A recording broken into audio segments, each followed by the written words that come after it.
while my 18-year-old stepdaughter Stella was crying tears of joy about getting accepted to her dream engineering program. Her biological father, Miles, was calculating exactly how to steal the $45,000 college fund she'd saved since childhood, showing up at our door after abandoning her 15 years ago with a fraudulent, guaranteed startup investment that federal investigators had already identified as a multi-state Ponzi scheme targeting vulnerable families. Not a father returning to reconnect with his daughter, a career con artist who'd researched her college acceptance letters, scholarship amounts, and bank account balance before launching a calculated charm offensive to rob an 18-year-old of her entire educational future while calling me just the stepdad who doesn't understand real family. When at 3 years old, Stella had been too young to understand why Daddy suddenly disappeared forever, spending her childhood asking when he was coming back, while I worked double shifts to help fund the college savings account that would give her the engineering career she'd dreamed about since elementary school, ever receiving a birthday card, Christmas gift, or single dollar of child support from the man who'd contributed nothing but DNA to her existence. Every parent-teacher conference I attended, alone, every science fair project we built together, every college preparation meeting where I sat in the chair marked father. All of it, while Miles lived completely free of responsibility, enjoying 15 years of bachelor life funded by stealing money from other people's children. Here's what made his return absolutely insane. He was so confident in his manipulation that he'd brought professional-looking investment documents and a bottle of champagne to celebrate Stella signing over her college fund to his tech startup, bragging about guaranteed 300% returns, while dismissing my questions as jealousy from a stepdad who didn't want his daughter to get rich. He'd already told her that real dads help their children seize opportunities, while step-parents hold them back with fear and small thinking. What this delusional predator didn't know was that the jealous stepdad he was mocking had been wearing FBI recording equipment for 2 weeks, documenting every fraudulent promise he made, while federal agents prepared to arrest him for investment fraud, targeting vulnerable college-bound teenagers across multiple states. By the time I finished serving him handcuffs instead of champagne at the celebration dinner he'd planned to commemorate stealing Stella's future, he discovered that federal prison doesn't accept startup pitch decks as legal tender. And Stella learned that her real dad was the one who'd spent 15 years protecting her path instead of trying to profit from it. To understand how a man could abandon his 3-year-old daughter and then return 15 years later to steal her college fund, you need to know exactly what kind of father Miles had been before he disappeared. He'd walked out on Stella and her mother when the reality of parenthood became inconvenient, claiming he needed to find himself and wasn't ready for the responsibility, while leaving behind a toddler who kept asking when Daddy was coming home. Miles had made promises about staying in touch, about being a weekend dad, about contributing to Stella's upbringing from a distance. Instead, he'd changed his phone number, moved to another state, and vanished so completely that even his own parents lost contact with him. No birthday calls, no Christmas cards, no child support payments, just a 3-year-old girl learning that some people disappear when love becomes work. The divorce papers listed abandonment as grounds, and that legal term captured exactly what had happened. Miles hadn't just left his wife. He'd abandoned his daughter when she was barely old enough to understand that Daddy wasn't coming back from his business trip. Miles disappeared when she needed a dad most. I'd married Stella's mother 2 years after Miles vanished, when Stella was 5 years old and still asking questions about her missing father. Those early years had been about earning trust from a little girl who'd already learned that men could disappear without warning. every bedtime story, every scraped knee. I bandaged every school pickup and parent-teacher conference, had been building a relationship that Miles had abandoned. For 13 years, I'd been the one signing permission slips and attending graduation ceremonies. I'd taught Stella to ride a bike, helped her with algebra homework, and listened to her dreams about becoming an engineer. When she'd gotten interested in robotics in middle school, I'd spent weekends building competition bots with her.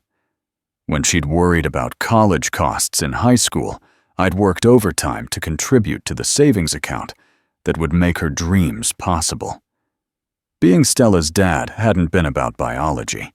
It had been about showing up consistently day after day, year after year, while Miles lived his life completely free of parental responsibility. I'd earned the title Dad through 1,000 small moments that Miles had forfeited when he chose his freedom over his daughter's security. I'd been her real dad for 13 years. Stella's college acceptance letter for mechanical engineering had been one of the proudest moments of my life. She'd worked for years to achieve the grades and test scores that would get her into a competitive program, and the partial scholarship she'd earned covered half the tuition costs. The remaining $45,000 in her college fund represented everything we'd sacrificed for. Weekend jobs she'd worked since, 16 birthday money she'd saved, instead of spending and contributions from her mother and me whenever we could manage extra.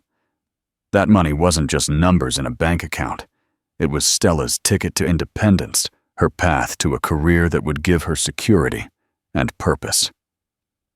Every dollar represented hours of work, careful budgeting, and the shared family goal of giving her opportunities that neither her mother nor I had been able to access at 18. The engineering program would start in the fall, and Stella had already been accepted into the honors track based on her math scores. She'd planned out 4 years of coursework, researched internship opportunities, and could describe in detail the kind of robotics engineering she wanted to pursue after graduation. Her college fund represented everything we'd worked toward. Miles's return wasn't coincidental. It was strategically timed for maximum vulnerability and impact. He'd done his research somehow learning about Stella's college acceptance, her scholarship amount, and the exact timeline for tuition payments. 3 weeks before her first semester bill was due, he appeared at our front door with a bouquet of expensive flowers and a jewelry box containing a gold necklace that probably cost more than most people spend on a car payment. "I know I've been absent," he told Stella, with the kind of practiced sincerity that made my skin crawl.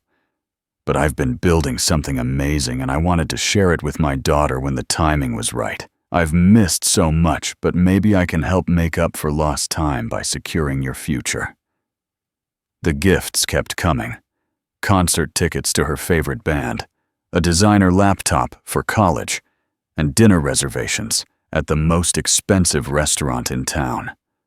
Miles was love-bombing an 18-year-old who'd spent 15 years wondering why her father didn't want her using material generosity to fast-track the emotional connection he'd abandoned years ago.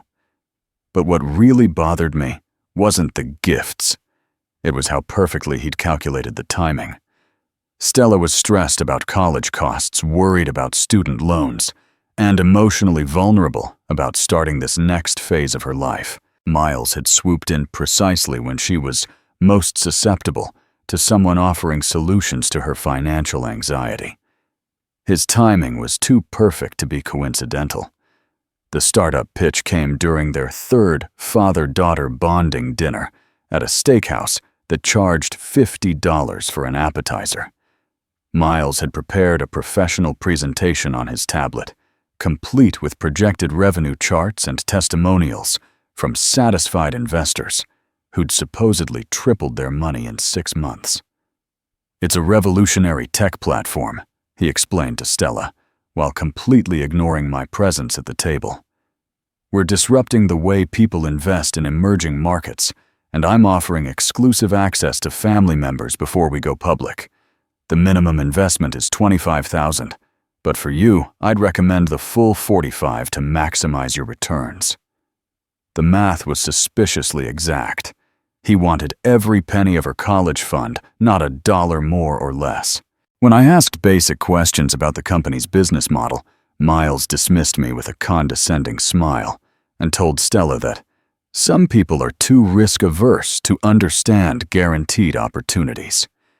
He'd promised 300% returns within 12 months, which would supposedly turn her $45,000 college fund into enough money to pay for both undergraduate and graduate school. The pressure was immediate and relentless. Other investors were waiting. The opportunity was time-sensitive, and Stella needed to decide quickly before the offer expired. No legitimate investment guarantees 300% returns. Over the next week, Miles began scheduling private father-daughter conversations with Stella, carefully excluding me from discussions about their special investment opportunity.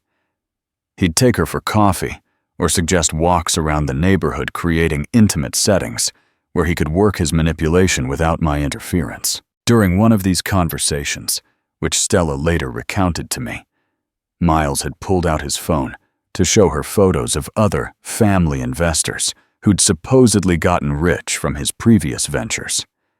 The thing about family, he'd told her, is that we look out for each other's financial future. Some people will try to hold you back with fear and doubt, but real family members help each other seize opportunities. The manipulation was textbook emotional blackmail. He wasn't just selling an investment. He was selling the idea that proving her love for him required risking her college fund. According to Miles's twisted logic, questioning his business proposition meant questioning their father-daughter relationship. He'd positioned himself as the loving parent who wanted to make her rich, while painting anyone who urged caution as someone who didn't want her to succeed. "I've missed 15 years of being your dad," he'd said, with practiced vulnerability. "Let me make up for lost time by setting you up for life. This investment isn't just about money. It's about us building something together, father and daughter." Miles made investing in his startup about proving family loyalty. While Miles was manipulating Stella's emotions, I was doing what any protective parent would do, researching everything I could find about his supposed business venture. The company name he'd mentioned, TechFlow Solutions, returned almost no legitimate search results. The business registration was recent, the website looked like a template, and the address listed was a virtual mailbox service. I'd requested references from previous investors, but Miles kept deflecting with excuses about privacy concerns and non-disclosure agreements. When I asked for audited financial statements, he'd laughed and told Stella that traditional people like me don't understand how modern investing works, and were too scared of success to recognize real opportunities. Then every legitimate business question I raised was met with dismissive answers and implications that I was holding Stella back from financial freedom. Miles treated my due diligence as jealousy rather than responsible parenting, suggesting that I was intimidated by his success and afraid that Stella might become wealthier than I was. But the deeper I dug, the more red flags appeared. The testimonial videos on his website featured actors whose headshots I found on freelance casting websites. The office location he'd mentioned turned out to be a co-working space where anyone could rent a desk by the hour. The regulatory licenses he claimed to have didn't exist in any database I could access. Every search result made Miles look more suspicious.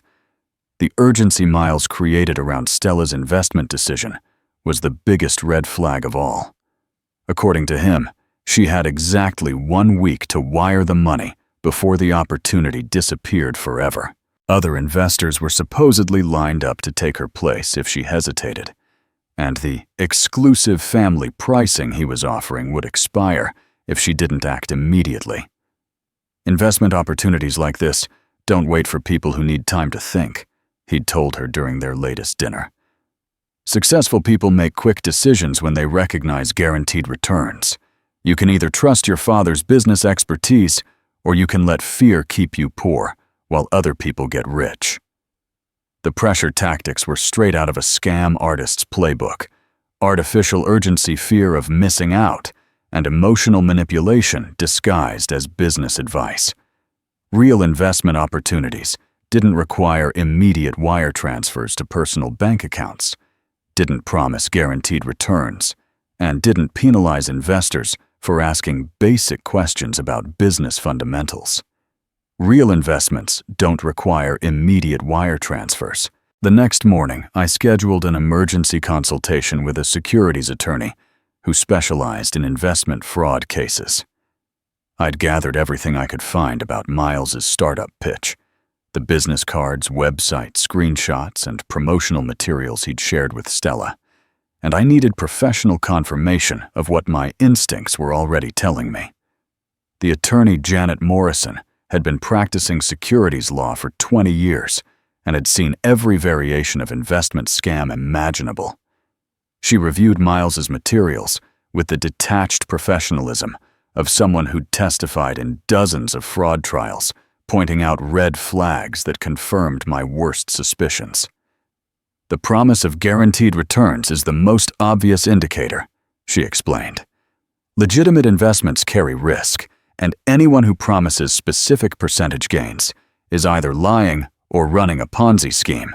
The urgency tactics and emotional manipulation are textbook fraud techniques designed to prevent victims from conducting proper due diligence." Janet's analysis was devastating in its thoroughness. The business structure Miles had described was legally impossible. The regulatory claims were fabricated, and the investment strategy he'd outlined violated multiple federal securities laws. She recommended immediate contact with law enforcement before Miles could disappear with Stella's college fund. The lawyer said it sounded like textbook investment fraud. Janet's recommendation led me to the FBI's Financial Crimes Division, where I discovered that Miles wasn't just running a small-time scam. He was a person of interest in a multi-state investigation targeting investment fraud schemes that specifically targeted families with college-bound children. Agent Sarah Chen had been tracking similar operations across 3 states, and Miles's name had appeared in multiple victim reports. "We've been looking for this guy for 8 months, Agent Chen told me during our meeting at the federal building. He targets families during college application season, when emotions are high and financial stress is at its peak. The $45,000 amount he's requesting from your daughter matches the exact amounts he's stolen from 6 other families." The federal investigation revealed a pattern that made my blood run cold. Miles would research families through social media, identifying parents with college-bound children who'd posted about acceptance letters or scholarship announcements. He'd approach them with fake family connections or business referrals, then deploy the same guaranteed investment pitch that had worked on previous victims. The FBI had recovered bank records showing that Miles had stolen over $300,000 from families just like ours, always disappearing before victims realized their college funds were gone. Agent Chen had been building a case for months, waiting for the right opportunity to catch him in the act of soliciting new investments. Miles was already under federal investigation for fraud. Agent Chen's proposition was both simple and terrifying: let Miles proceed with his pitch, while federal agents recorded everything. Then arrest him when he attempted to collect Stella's money. I would need to wear a wire during all future interactions, document every promise he made, and maintain normal behavior while secretly coordinating with law enforcement. "We need him to complete the fraud attempt on recording," Agent Chen explained. "Wire transfers, written guarantees, specific promises about returns. Everything that will hold up in federal court. Your daughter's case could be the evidence we need to put him away for a decade and recover money for all his victims." The plan required incredible emotional control. I'd have to sit through dinner conversations where Miles manipulated my daughter while federal recording equipment captured every lie he told. I'd have to watch Stella's growing excitement about the investment opportunity, while knowing it was designed to destroy her future. But if it meant protecting her college fund and stopping Miles from victimizing other families, I was prepared to play whatever role the FBI needed me to play. The FBI wanted to catch Miles in the act. Agent Chen's investigation files contained lawsuit documents from 6 other families who'd fallen victim to Miles's college fund scam, and reading their stories was like looking into alternate timelines where I'd failed to protect Stella. The court filings painted a devastating picture of his systematic targeting of vulnerable families during one of the most stressful periods of their lives. The Patterson family from Ohio had lost their daughter's entire $52,000 college fund 3 months before her freshman year started. The Kowalski family from Michigan had been forced to take out massive parent loans when Miles disappeared with the $48,000 they'd saved for their son's engineering degree. Each case followed the identical pattern. Absent father returns during college acceptance season. Promises guaranteed investment returns, then vanishes with the money once the wire transfer clears.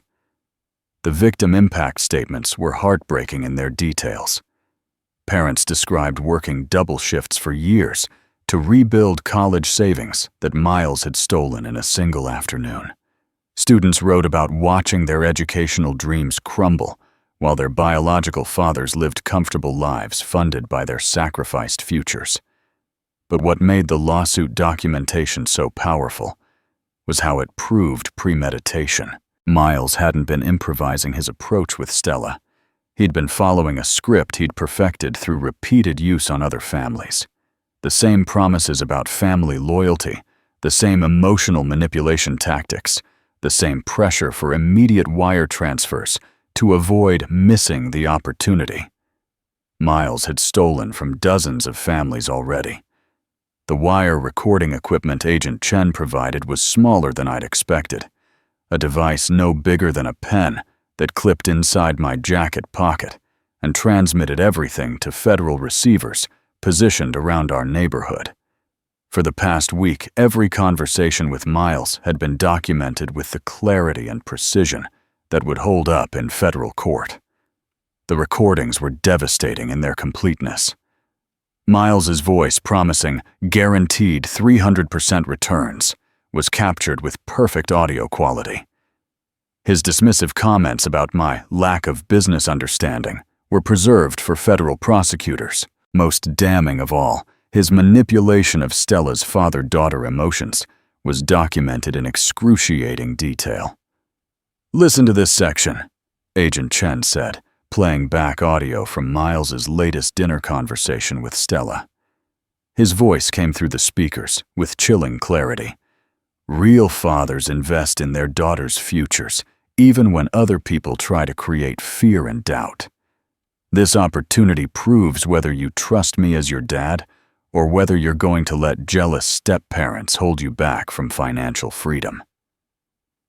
The recordings captured not just fraud, but emotional abuse. Miles was weaponizing 15 years of abandonment guilt to manipulate an 18-year-old into handing over her college fund.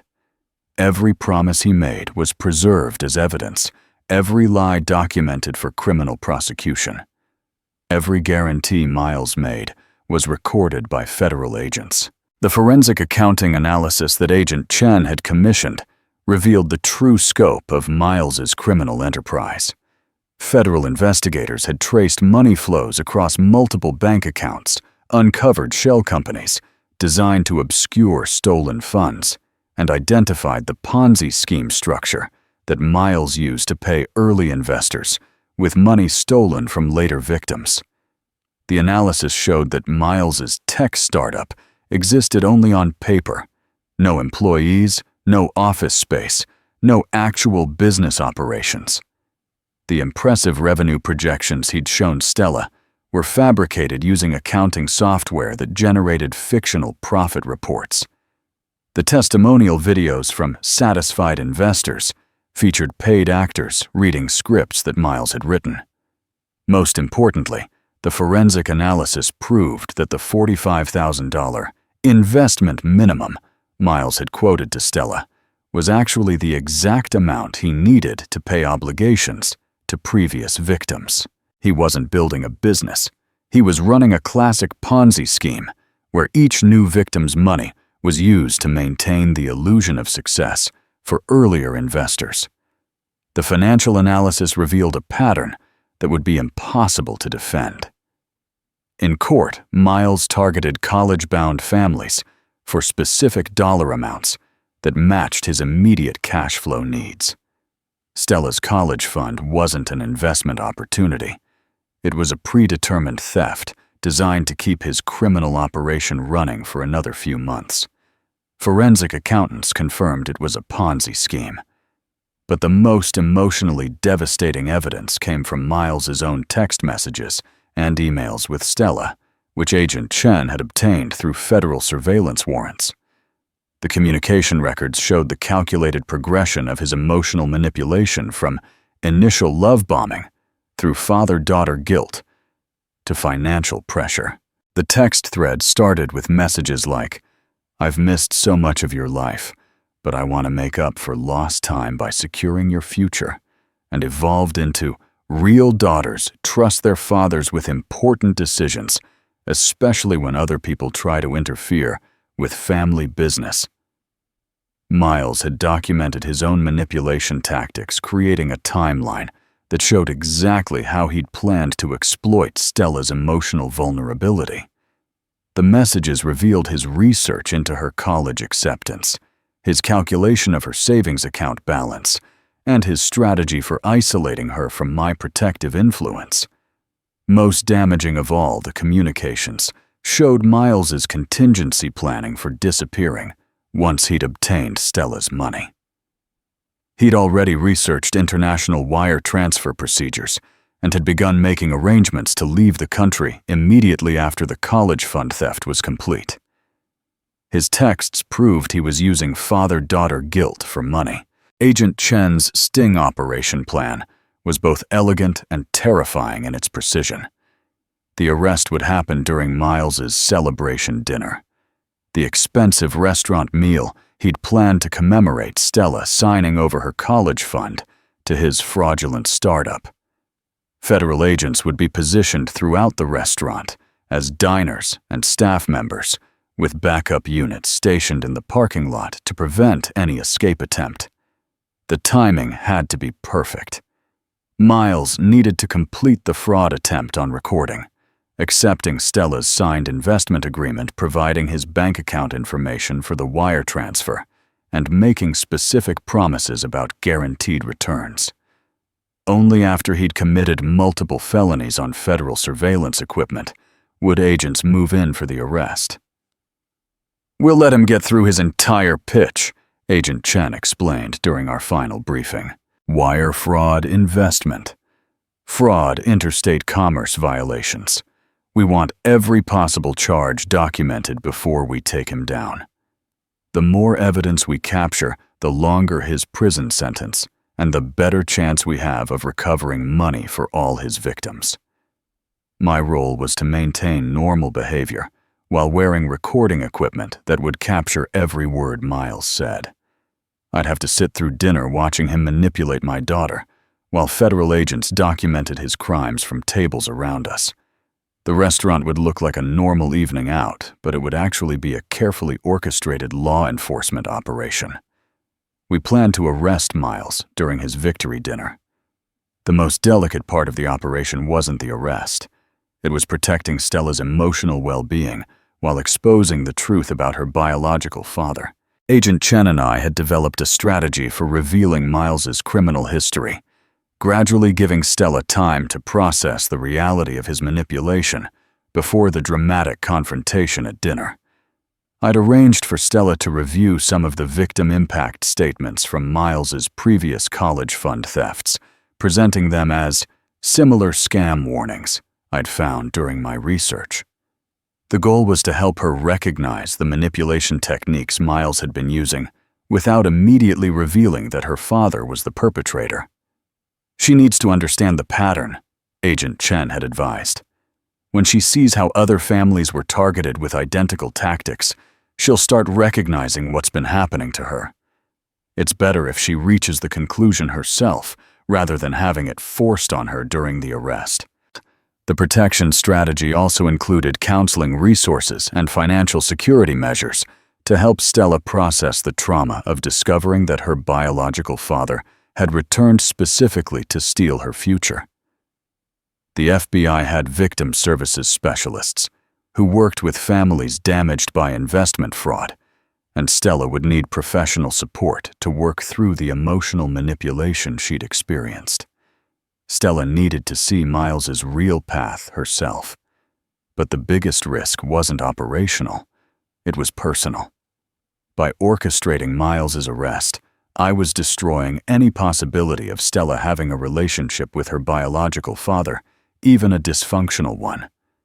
If the sting operation went wrong, or if Stella blamed me for his imprisonment, I could lose the daughter I'd raised for 13 years.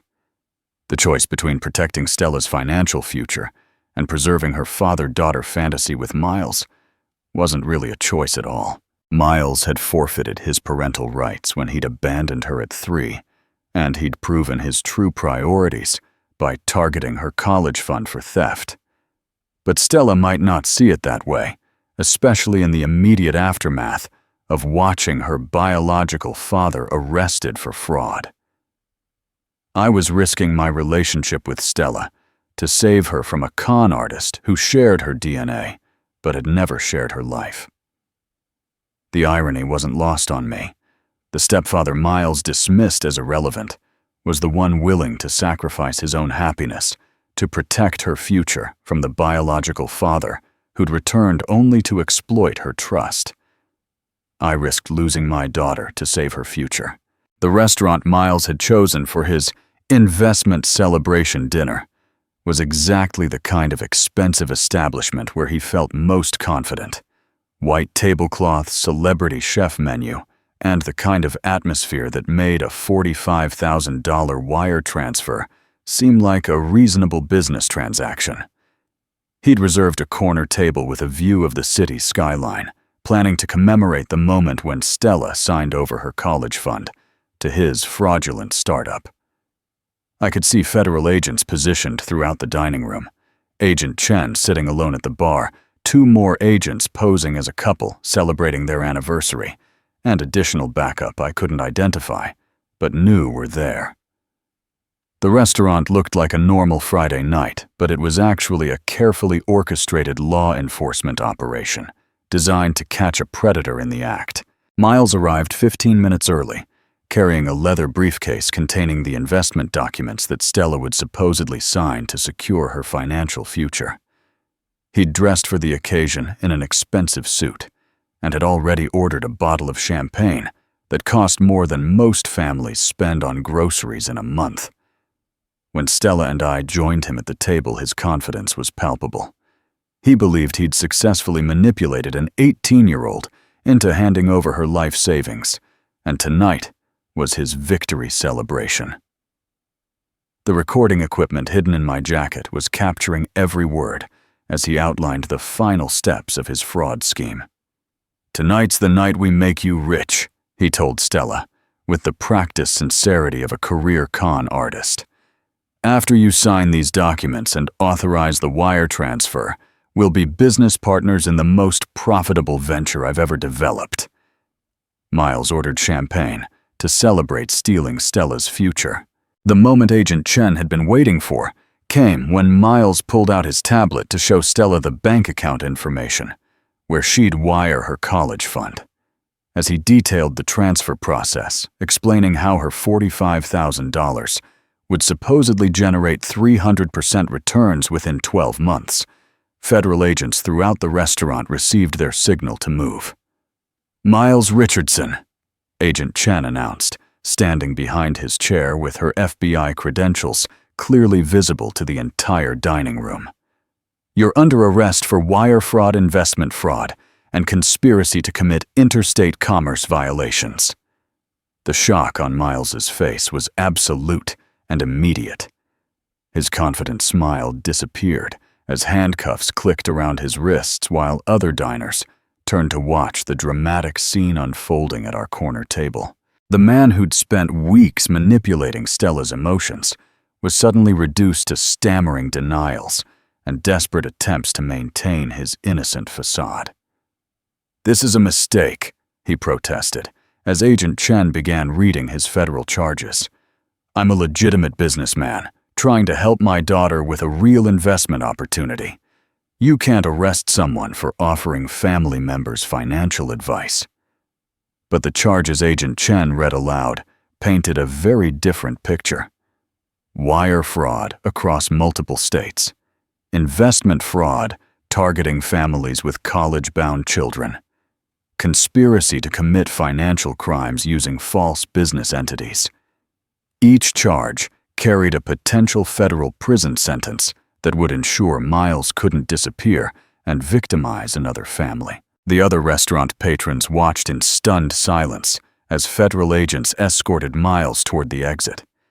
His expensive briefcase and fraudulent investment documents left behind as evidence of his attempted theft of Stella's college fund. Federal agents arrested Miles for investment fraud at dinner. Agent Chen returned to our table carrying a laptop that contained the evidence that would destroy any remaining sympathy Stella might have felt for her biological father. The wire recordings from the past 2 weeks began playing through small speakers, filling our corner of the restaurant, with Miles's voice making promises he'd never intended to keep. "Listen to how he calculated every word," Agent Chen said, as Miles's recorded voice promised Stella that real fathers invest in their daughters' futures while simultaneously planning to steal her college fund. The audio quality was perfect, capturing not just his fraudulent business claims, but his emotional manipulation tactics. The laptop screen displayed lawsuit documents from 6 other families Miles had victimized, each one following the identical pattern he'd used with Stella. The victim impact statements were devastating in their similarity. Parents describing how Miles had targeted their children's college savings during the most vulnerable time in their families' lives. Agent Chen showed Stella bank records proving that Miles's tech startup existed only on paper forensic accounting reports, confirming the Ponzi scheme structure, and communication logs revealing his research into her college acceptance and savings account balance. Every detail of his manipulation had been documented and preserved as evidence for federal prosecution. "Your stepfather saved your college fund," Agent Chen told Stella, while other diners continued watching our table with fascination. "Miles wasn't here to build a relationship with you. He was here to steal your future and disappear again, just like he did when you were 3 years old."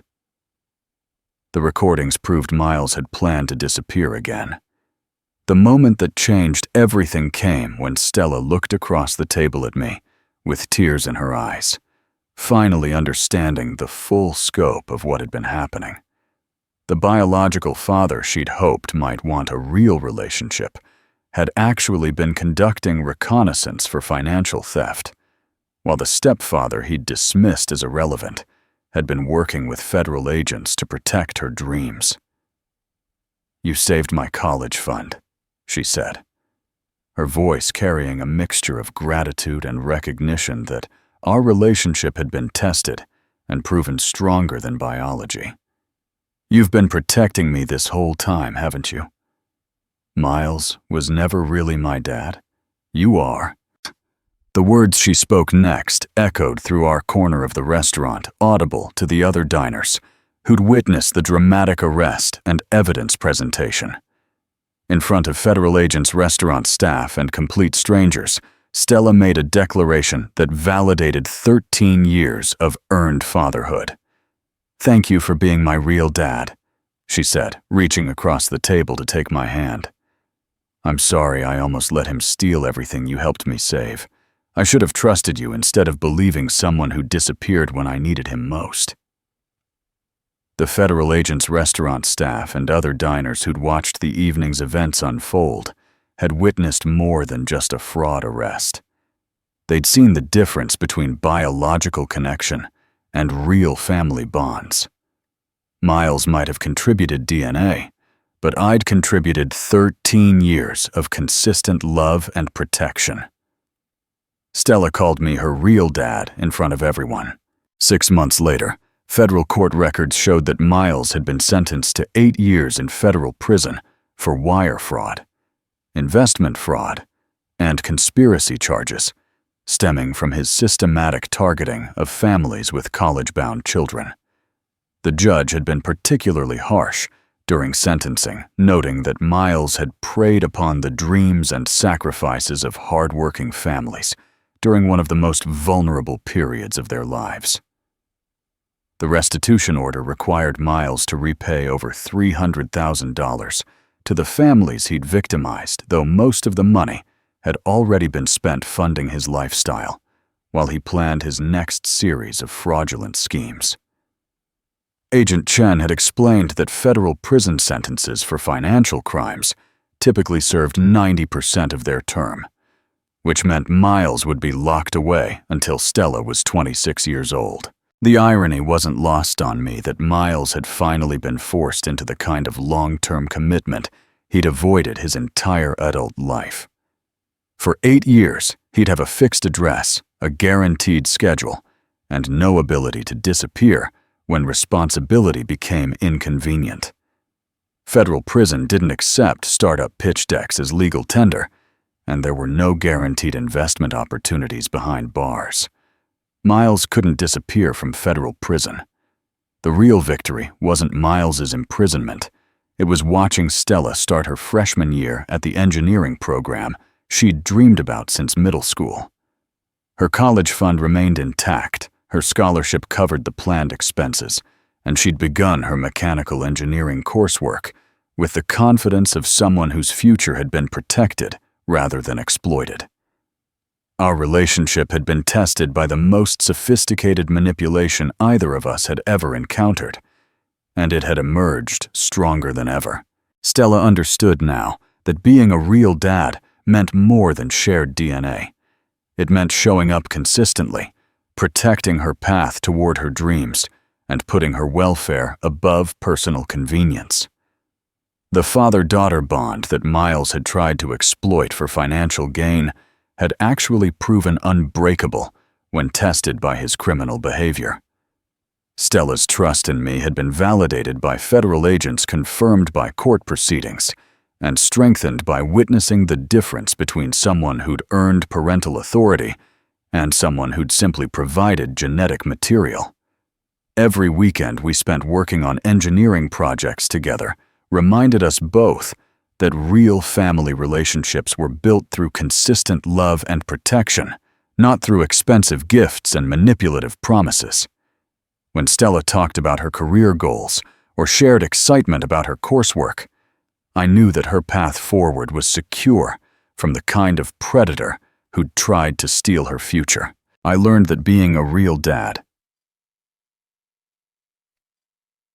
and to be dad means protecting her path,